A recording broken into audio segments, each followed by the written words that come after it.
Hi guys, आज मैं आपको इस वीडियो में समझाऊंगा कि अरिथमेटिक प्रोग्रेशन क्या होती है एंड उसके मोस्ट इंपॉर्टेंट फॉर्मूले कौन-कौन से हैं।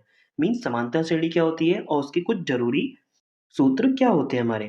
किसी भी एक टर्म में अगर हम मान लें कि हमने एक टर्म लेट किया है ए, अगर आप उसमें कोई भी एक डेफिनेट वैल्यू मींस डी अगर ऐड करोगे या सब्ट्रैक्ट करोगे तो हमें जो सीक्वेंस मिलता है हम लोग उसको क्या बोलते हैं, अरिथमेटिक प्रोग्रेशन। अगेन इसका जो फर्स्ट टर्म होता है, फर्स्ट टर्म इसको हम लोग डिनोट करते हैं ए से। Again common difference, first term तो आपको नेम से ही मालूम पड़ रहा होगा, मतलब किसी भी सीक्वेंस का फर्स्ट टर्म क्या होता है उसको हम लोग बोल देते हैं फर्स्ट टर्म, उसको डिनोट किससे करते हैं, ए से। अगेन कॉमन डिफरेंस ये होता है हमारा डी, हम इसको किससे रिप्रेजेंट करते हैं, डी से। एंड डी की वैल्यू आप कैसे फाइंड करोगे, आप हमेशा ध्यान रखना आप किसी भी राइट साइड वाले टर्म में से उसका पिछला वाला टर्म अगर सब्ट्रैक्ट कर दोगे तो हमें क्या मिलेगी, डी की वैल्यू।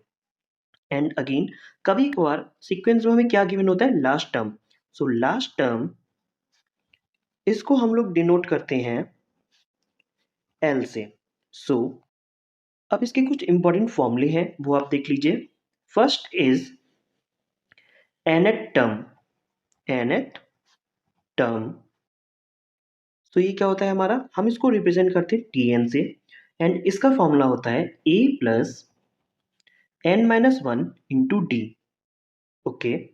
अगेन सेकेंड, अगर हमें किसी सीरीज में फर्स्ट टर्म गिवन है, एन भी गिवन है एंड कॉमन डिफरेंस भी गिवन है, बट हमें अगर लास्ट टर्म निकालना है मींस लास्ट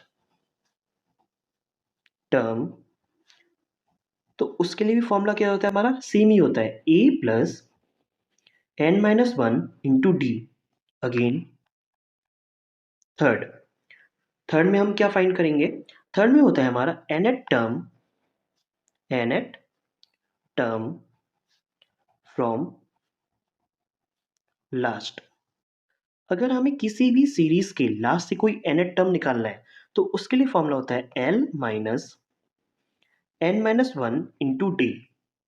अगेन फोर्थ, अगर हमें किसी भी सीक्वेंस में या अरिथमेटिक प्रोग्रेशन में nth टर्म दिए गए, मतलब n, सपोज दैट कोई भी एक पॉजिटिव नंबर हमें दे दिया गया है और हमसे पूछा जा रहा है कि वहां तक का सम क्या होगा, तो हम लोग सम को रिप्रेजेंट करते हैं एस एन से। एंड इसका फॉर्मूला होता है एन अपॉन टू ब्रैकेट में ए प्लस एल। एक इसका फॉर्मूला सेकेंड भी होता है, अब वो हम लोग कैसे फाइंड करते हैं, एन अपॉन टू ब्रैकेट में ए प्लस एल की वैल्यू क्या थी, एल की वैल्यू थी A plus N minus one into D. तो ये आप यहाँ पे पुट डाउन कर दीजिए A plus N minus one into D. Again अब आप इसको सॉल्व कर दीजिए, क्या हो जाएगा ये, N upon two A plus A, two A plus N minus one into D. So इसकी वैल्यू क्या है हमारी, N upon two, two A plus N minus one into D. S N का फर्स्ट फॉर्मूला क्या है, N upon two into A plus L, और second formula क्या है हमारा, एन अपॉन टू ब्रैकेट में two A plus N minus one into D. It is the second formula. I hope guys आप लोगों को वीडियो पसंद आई हो।